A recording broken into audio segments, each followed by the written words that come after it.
Concept में हमने सीखा है ढेर सारे कीज, मैटर से लेकर के melting, fusion, freezing, vaporisation, evaporation, condensation, sublimation, deposition. आज हम इसके पॉइंट्स के बारे में जानेंगे कि बॉइलिंग पॉइंट क्या होता है। देखिए, जो फिक्स्ड टेम्परेचर हो, ठीक है, फिक्स्ड टेम्परेचर हो अंडर गिवन कंडीशन, जो हमारा दिया गया कंडीशन हो, सिचुएशन हो, उस पर जो हमारा फिक्स्ड दिया गया टेम्परेचर हो, at which a liquid get vaporise, liquid जो है हमारा वेपर के फॉर्म में, वेपर वेपर के फॉर्म में चेंज हो जा रहा है, ठीक है, to form its gaseous state. किस स्टेट में? गैसियस स्टेट में।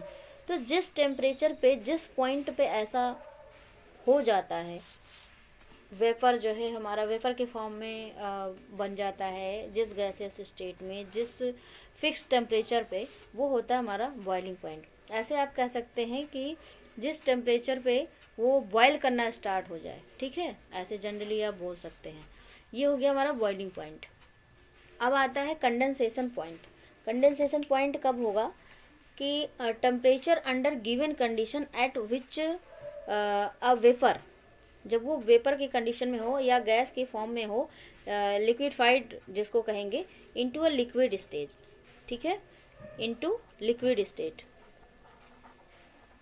जैसे कि कंडेंसेशन में क्या हुआ, जैसे हमने पानी को गर्म किया और किसी भी बर्तन में जब पानी गर्म करते हैं, मान लिया उसके ऊपर आपने एक ढक्कन रखा हुआ है, उसके ऊपर कुछ रखा हुआ है, तो जब वेपर बनेंगे, वेपर बनने के बाद वो बर्तन की दीवारों से जा करके टकराते हैं, तो वहाँ पे वो बूंदों बूंदों के रूप में इकट्ठे हो जाते हैं, ठीक है, क्योंकि वो बर्तन से टकरा करके वहाँ बूंद के फॉर्म में हो जा रहे हैं, बाहर नहीं जा पा रहे हैं। बाहर जाते तो वो भाप बन करके उड़ जाते हैं इस तरह से, ठीक है। तो वो जब बर्तन के दीवारों से टकरा रहे हैं, जैसे ये बर्तन है और यहाँ पे देखिए ऐसे ऐसे बूंदों के रूप में इकट्ठा हो गया, तो ये जो हमारा वाटर फिर से वापस में चेंज हो गया।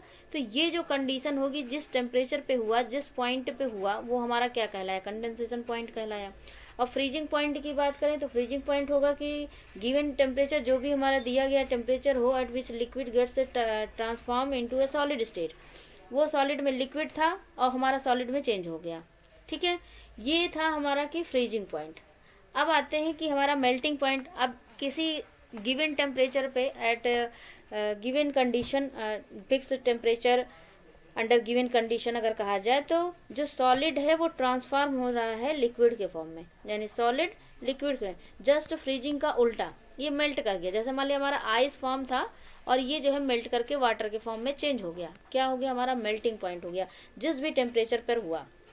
इसके अलावा चूंकि हम फिजिकल पार्ट पढ़ रहे हैं, उसके टर्मिनोलॉजी के बारे में बात कर रहे हैं, वैसे केमिकली हमने एटम, मॉलिक्यूल, एलिमेंट सब कुछ जान लिया। अब हम अगर कहें कि एटम, मॉलिक्यूल, काइनेटिक थ्योरी के आधार पे क्या हम कह सकते हैं, तो matter is made up of a very tiny particle, ठीक है, टीनी पार्टिकल्स हैं।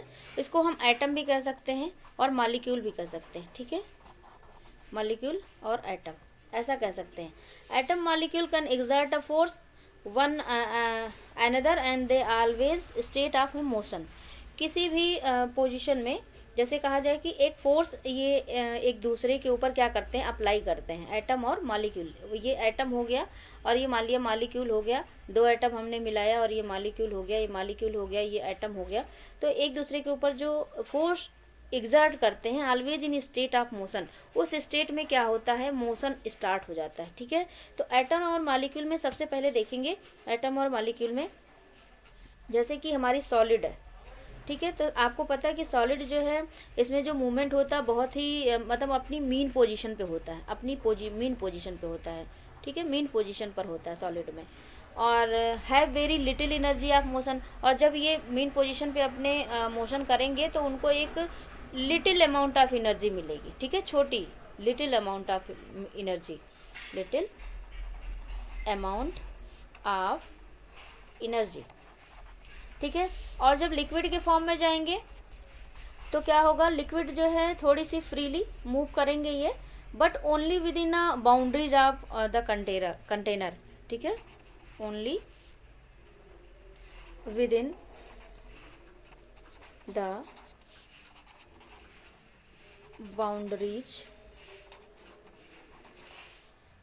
ऑफ द कंटेनर, मतलब कि अपने बर्तन की दीवारों तक ही सीमित रहेंगे, ठीक है। यानी they also have a reasonable large energy of the motion, ठीक है। मोशन जो है के दौरान इनको लार्ज अमाउंट ऑफ एनर्जी भी मिलेगी। इसी तरह से गैस में अगर जाएंगे तो ये फ्रीली मूव तो करेंगे, फ्रीली मूव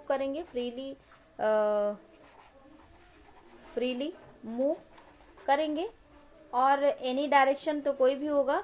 और high value of their energy of the motion, जब ये मूवमेंट करते हैं तो इनके पास जो एनर्जी होगी वो हाई अमाउंट की होगी, ठीक है, क्योंकि ये फ्री है, ठीक। और बर्तन की दीवारों से बाहर भी जा सकते हैं। यहाँ पे देखिए only with in the boundaries of the container, boundaries तक ही हैं, लेकिन ये बाउंड्री के बाहर भी जा सकते हैं, ठीक है।